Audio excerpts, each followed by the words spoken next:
മറ്റൊരു പ്രധാനപ്പെട്ട വാർത്തയാണ് കരുവന്നൂർ ബാങ്ക് കേസിൽ എം വർഗീസ് ഹാജരായില്ല. സമൻസിനോട് വർഗീസ് പ്രതികരിച്ചിട്ടില്ലെന്ന് ഇ.ഡി. വിവരങ്ങളുമായി കൊച്ചിയിൽ നിന്നും എ.ടി. അശ്വതി ചേരുന്നുണ്ട്. അശ്വതി, ഇന്ന് 10:30 കൊച്ചി ഓഫീസിൽ ഹാജരാകാനായിരുന്നു എം വർഗീസിനോട് ഇ.ഡിയുടെ നിർദ്ദേശം. ഇന്നും ഹാജരായിട്ടില്ല. എന്തൊക്കെയാണ് കൂടുതൽ വിശദാംശങ്ങൾ? അതിര ഇന്ന് എം വർഗീസ് ഹാജരാകണമെന്ന് ആവശ്യപ്പെട്ടുകൊണ്ട് ഇ.ഡി നേരത്തെ തന്നെ നോട്ടീസ് നൽകിയിരുന്നു. പക്ഷേ അദ്ദേഹം ഹാജരായില്ല. അതിന് പ്രധാനമായും അദ്ദേഹം പറഞ്ഞിരിക്കുന്ന ഒരു കാര്യം, ഇന്ന് തൊഴിലാളി ദിനമാണ്, അതിൻ്റെതായ ചില പരിപാടികളുണ്ട്, അതുകൊണ്ട് ഹാജരാകാൻ സാധിക്കില്ല എന്നാണ് അദ്ദേഹം പറഞ്ഞത്. എന്നാൽ ഇ.ഡി ഇക്കാര്യം അറിയിച്ചിട്ടില്ല എന്നാണ് ഇ.ഡി വ്യക്തമാക്കുന്നത്.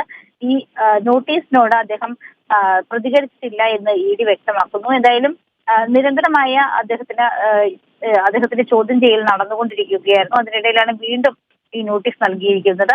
പക്ഷേ അദ്ദേഹം നോട്ടീസിനോട് പ്രതികരിക്കാത്ത സാഹചര്യത്തിൽ ഒരുപക്ഷെ വീണ്ടും നോട്ടീസ് നൽകാനുള്ള ഒരു സാധ്യതയുണ്ട്.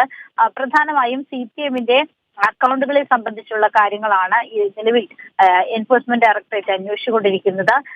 ഈ CPM-ന് കരുവന്നൂർ ബാങ്കുമായി ബന്ധപ്പെട്ടുണ്ടായിരിക്കുന്ന അക്കൗണ്ടുകൾ, അതിലൂടെയുള്ള ട്രാൻസാക്ഷനുകൾ, അത് മാത്രമല്ല CPM-ന്റെ മറ്റു ഘടകങ്ങൾക്കും, അതായത് ബ്രാഞ്ച് അടക്കമുള്ള ഘടകങ്ങൾക്കും എവിടെയൊക്കെ ഇത്തരത്തിലുള്ള നിക്ഷേപങ്ങളുണ്ട് തുടങ്ങിയ കാര്യങ്ങളും ഈ ഘട്ടത്തിൽ ഇ.ഡി അന്വേഷിക്കുന്നുണ്ട്. ഈ നിക്ഷേപങ്ങളെ സംബന്ധിച്ച വിശദാംശങ്ങളാണ് ഇ.ഡി പ്രധാനമായും തേടുന്നത്. അതിന്റെ ഭാഗമായിട്ടാണ് CPM ജില്ലാ സെക്രട്ടറി ആയിട്ടുള്ള എം വർഗീസിനെ ചോദ്യം ചെയ്തു വരുന്നത്. എന്തായാലും കൂടുതൽ അന്വേഷണങ്ങൾ ഇതുമായി ബന്ധപ്പെട്ട് വരും ദിവസങ്ങളിൽ ഉണ്ടാകും. നേരത്തെ അദ്ദേഹം തെരഞ്ഞെടുപ്പുമായി ബന്ധപ്പെട്ടുകൊണ്ട് ഉള്ള പരിപാടികൾ ഉള്ളതിനാൽ ഹാജരാകാൻ സാധിക്കില്ല എന്ന് അറിയിച്ചിരുന്നു. അതിനുശേഷം അദ്ദേഹത്തിന്റെ ചോദ്യം ചെയ്യൽ വീണ്ടും പുരോഗമിച്ചുകൊണ്ടിരിക്കുന്നതിനിടയിലാണ് ഇന്ന് ഇത്തരത്തിൽ മെയ് 1-ന്റെ പരിപാടികൾ, തൊഴിലാളി ദിനത്തിന്റെ പരിപാടികൾ ഉള്ളതുകൊണ്ട് ഹാജരാകാൻ സാധിക്കില്ല എന്നാണ് അദ്ദേഹം പറഞ്ഞിരിക്കുന്നത്. പക്ഷെ ഇത് ഇ.ഡി അറിയിച്ചിട്ടില്ല എന്നാണ് ഇപ്പോൾ നമുക്ക് വ്യക്തമാകുന്നത്.